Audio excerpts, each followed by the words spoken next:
Hi guys. Okay, so today we're going to talk about local linearity and linearization. So here's an example, and we want to find the equation of a line tangent to f of x, which is the square root of 1 plus x, at the point where x is 0. So we know that whenever we're going to find the equation of a tangent line, we need an x value, which is 0. We need the matching y value, which we find by substituting the x value into the original function, which is going to give us 1. And then we need the slope, which we find by substituting the x value 0 into the derivative.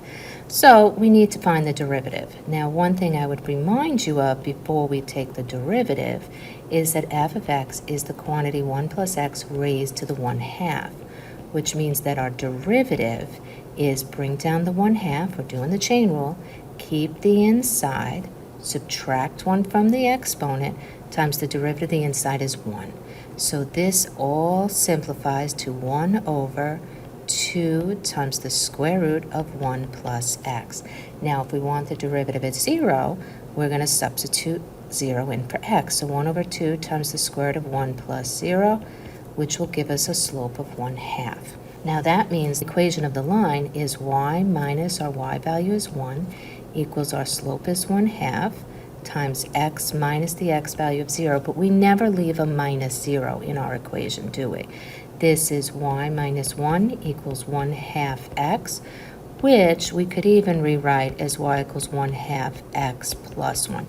And normally we would stop right here and it'd be fine, but I'm going to take the extra step to here, and you'll see why in a moment.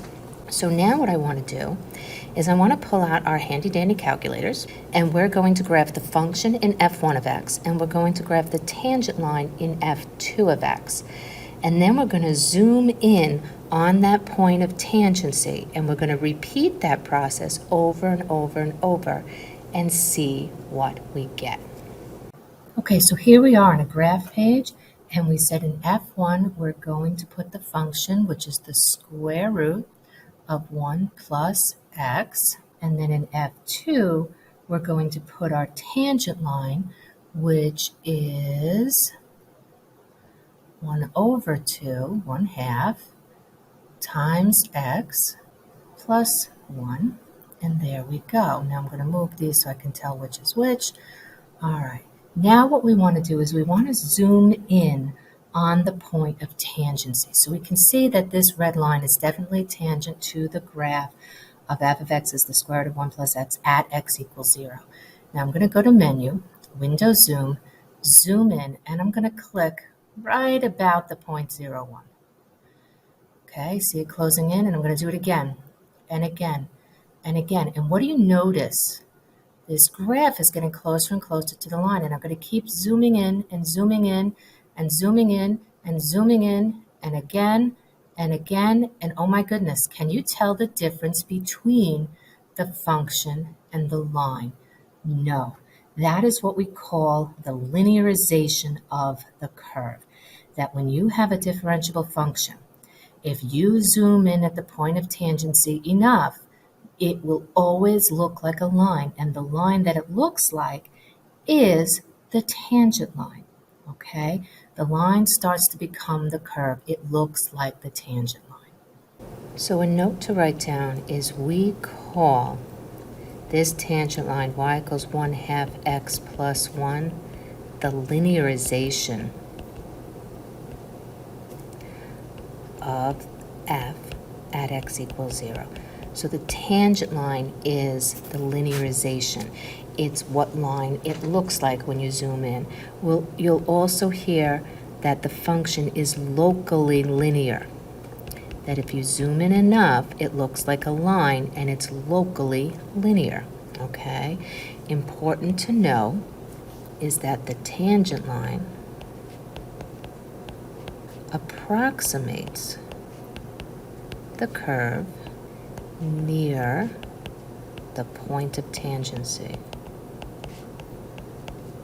Since they're so close together, we can use the tangent line, the equation of the tangent line, to approximate function values when we're close to a point of tangency. It's not going to be perfect, but it's going to be close.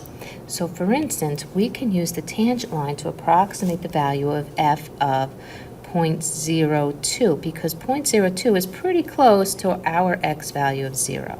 So we would say, all right, f of 0.02 is approximately, and I'm going to use our tangent line, 1/2 times our x is 0.02 plus 1.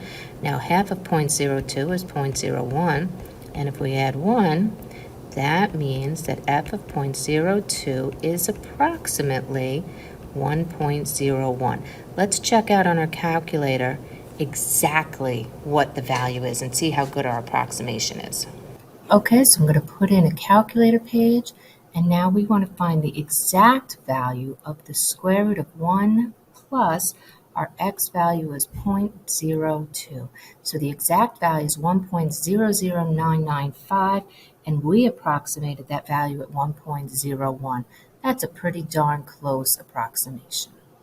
Okay, next thing up is we want to, for the same function, we want to find the linearization at x equals 3.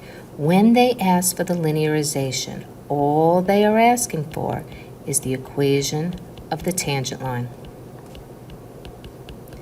You do nothing different than you've already been doing for a long time. So our x value this time is 3. The y value, we substitute the x into the original function. So that's the square root of 4, which is 2. Our slope, we substitute 3 into the derivative, but remember, we found the derivative up here. So we have 1 over 2 times the square root of 1 plus 3. So that's 1 over 2 times 2, or 1/4. So our linearization would be y minus 2 equals 1/4 times x minus 3. And this answer is fine, but you will find often that they will put it in y equals form or f of x equals form so that they can use this line now, and all we have to do is add 2.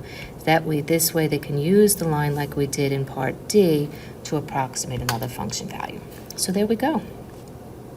So again, how do tangent lines approximate function values? If you look at the graph near where x is 1, yes, there's some differences here, but as we zoom in, you can see it's getting closer and closer and closer until they're almost exactly the same.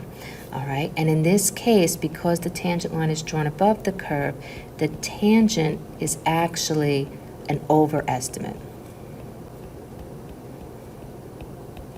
And really important to know that the main use of linearization is using the tangent line to approximate function values. Okay, because I don't think most of you can do the square root of 1.03 in your head, but you can plug it into a linear function and be able to find the value much easier. Let's try another problem. Okay. For a differentiable function g of x, it is known that g of 2 is 7, g prime of 2 is -3, and we're going to use the tangent line approximation at x equals 2 to estimate g of 2.1. Now notice 2.1 is close to 2, so it's nearby. So we're going to use the x value at 2. Our y value is g of 2, which they told us is 7. Our slope is g prime of 2, which they told us is -3. So our line is y minus the y value 7 equals the slope -3 times x minus the x value 2. That means we have -3 times the quantity x minus 2, and we add the 7. So if I want to find g of 2.1, it's approximately, it's not equal to, it's approximately -3 times 2.1 minus 2, and then plus 7. So that's -3 times 0.1 plus 7. That's -0.3 plus 7, which means that g of 2.1 is approximately 6.7. And there we go. See, not so bad. Here's one. Use linearization to approximate the natural log of 3. Most of you don't have the natural log charts or any log chart memorized for that matter, or have access to a chart with you all the time. Now, if you have a calculator, that's awesome. but we want to approximate the natural log of 3. Now, first thing is, what's the function? So our function is the natural log of x, and the x value that we're looking at is 3. That's the function value that we want to find. We want to find f of 3 so that we're finding the natural log of 3. In order to do that, we have to choose a nice x value close to 3. What's a nice number close to 3? Well, you know what a nice number, especially when we're talking about natural logs, what's the base of a natural log? That's e. And remember, e is about 2.718, right? That's close to 3. So we're going to use e. So if we use e, that means that our x value is e, our y value is f of e, which would be the natural log of e, which is just 1, and our slope is f prime of e. Now wait a minute. If f of x is the natural log of x, then f prime of x is 1 over x. So f prime of e is 1 over e. Now we know our tangent line, y minus the y value 1, equals 1 over e times x minus the x value e. Now normally I don't do this, but I'm going to distribute. I'm going to get x over e minus 1 over e times a negative e is minus 1. Now if I add 1 to both sides, all I get is x over e. Here's my linearization. There's my tangent line. Now we're going to use our tangent line to approximate negative 3. Now remember, this is f of 3, the natural log of 3, so this is going to be approximately the x value 3 over e. And by the way, if you put that in your calculator, it's about 1.104. But 3 over e would be the answer that we use. Okay? Here's another one. Selected values of a differentiable function f of x and its derivative f prime of x are given in the table below. Write the equation of the line tangent to the graph of f at x equals 4 and use this line to approximate f of 3.8. So the first thing, my x value is 4. Now notice that's this column here, right? Because my y value is f of 4, which in my table is negative 5. My slope is f prime of 4, which in my table is 6. That means that my tangent line is y minus the y value negative 5, so it becomes plus 5, equals the slope is 6 times the quantity x minus the x value 4. So I'm going to bring the 5 to the other side. So it's 6 times the quantity x minus 4 and then minus 5. And we're going to use this to approximate f of 3.8. So this was our tangent line. And we're going to use this to approximate f of 3.8. So 6 times 3.8 minus 4 and then minus 5. So that's 6 times negative 0.2, and we're still going to have to subtract 5. 6 times negative 0.2 is negative 1.2, and we're still subtracting 5. So now my f of 3.8 is approximately negative 6.2. Notice they do give us nice numbers when they give us problems like these. Here's another one. So we did analytic, we did with numerical with a table. Now let's look at a graph one. Given the graph of f prime of x, so this is the graph of f prime of x. F of 2 is 10. We want the linearization of f at x equals 2. Now remember, a linearization, they're looking for the equation of your tangent line. That's all they're asking for. So our x value is at 2. Our y value is f of 2, which they told us is 10. Our slope is f prime of 2, which we have to use the graph. Here's 2, and our graph has a height of 3. All right, so now our tangent line is y minus the y value 10 equals the slope 3 times x minus the x value 2. So our linearization f of x is approximately 3 times the quantity x minus 2 at plus 10. And this is perfect. Now I know I'm always going to have some of you that are going to distribute, and they'll tell me that f of x, make sure it's approximately not equal to 3x plus 4. Either one of those answers is okay, but remember, stop as soon as you can. You don't want to give yourself opportunities to make mistakes. Okay, here's another analytic problem. The curve x cubed plus x tan y equals 27 passes through the point 3, 0, which means this is my x value and this is my y value. We're going to use the linearization, that means the tangent line, to estimate the value of y at 3.1. So we're going to use the fact that x is 3, y is 0, and we have to find the slope, which means we have to find the value of the derivative dy dx at this point 3, 0. So we need to look at x cubed plus x tan y equals 27, and we need to take this derivative. Well, the derivative of x cubed is 3x squared. Now, when we take this derivative, we have to use a product rule.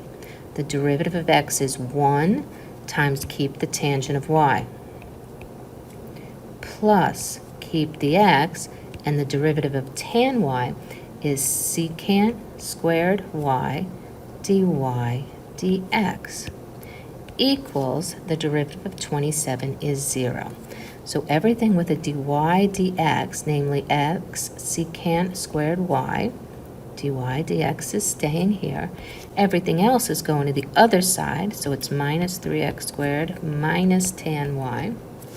So dy dx equals negative 3x squared minus tan y all over x secant squared of y. So now we're going to substitute the point in here, and we're going to have negative 3 times 3 squared minus the tangent of 0 all over 3 times the secant squared of 0. So we're going to have negative 27, tangent of 0 is 0, is 3 times, now remember secant is the reciprocal of cosine, the cosine of 0 is 1, the reciprocal of 1 is 1, and we square it, we're still going to get 1. So now we have negative 27 over 3, which is negative 9. That's our slope. So now our tangent line, y minus the y value 0, equals the slope negative 9 times x minus the x value 3. We never leave a minus 0. So here's our linearization, but we want to find the value of y when x is 3.1. So we're going to let x be 3.1. So y is approximately negative 9 times 3.1 minus 3, which is negative 9 times 0.1. So y is approximately negative 0.9. And there we go. Awesome. So remember, when we do this, okay, if we use a tangent line in this graph at x equals a, notice that the line is above the curve. Because it's above the curve, the tangent line is an overestimate because the values on the y values on the line are higher than the y values on the curve. So this tangent line is an overestimate since the tangent line is above the curve. If you look at the second graph where we have b, is that an over or an underestimate? This time it's an underestimate since the tangent line is below the curve. Now, how can we tell without having a graph, if we don't have the graph, whether or not this is going to be an over or an underestimate? That would be nice, as if we could quickly determine if the tangent line is an over or an underestimate. Well, notice whenever these slopes are decreasing, all the tangent lines would be above the curve, and they would be overestimates. All the places where the slopes are increasing, the tangent lines would be below the curve, right? Notice here, the graph is concave down, and we have overestimates. here, the graph is concave up, and we have underestimates. Now, that might be tough for you to remember, but what might be easy to remember is to actually draw the picture. Every curve is made up of 4 pieces. 1, 2, 3, 4. And notice they almost make a circle if you put them together. Increasing concave down, decreasing concave down, decreasing concave up, increasing concave up. Now try to draw a tangent line along each of those 4 pieces. Okay, and you'll see on the top 2, the tangent lines are always above. And those curves, what do they have in common? They're concave down, and that's when you have the overestimate. So if you don't like memorizing things, draw this picture. Draw the 4 pieces, the only 4 possibilities, those 4 parts of the circle, and then look, okay, here it is my tangent line above or below?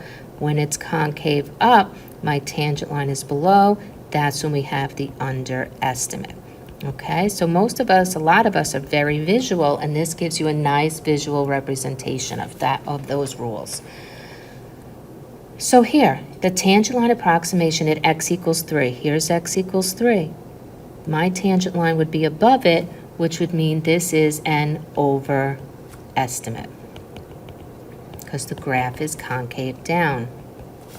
If we look on this graph at x equals 3, now my graph is concave up and my tangent line is below the curve, which means it's an underestimate. Okay, couple common mistakes. We look at the second derivative, not the first derivative, to determine if the tangent line approximation is an over or an underestimate. If the second derivative is positive, the function's concave up. If the second derivative is negative, the function is concave down. We'll get more into that in the next unit. A function f of x could be increasing or decreasing. It does not matter, because notice, back here, increasing and increasing. One's an overestimate, one's an underestimate, right? Increasing and increasing. Decreasing, also decreasing. One's an overestimate, one's an underestimate. It does not matter. Do not try to use increasing and decreasing, okay? Key takeaways: if the derivatives are increasing, which means the second derivative is positive, then it's an underestimate. If the slopes are decreasing, the second derivative is negative, and the tangent line is an overestimate. Okay, guys, that's it for today. See you soon.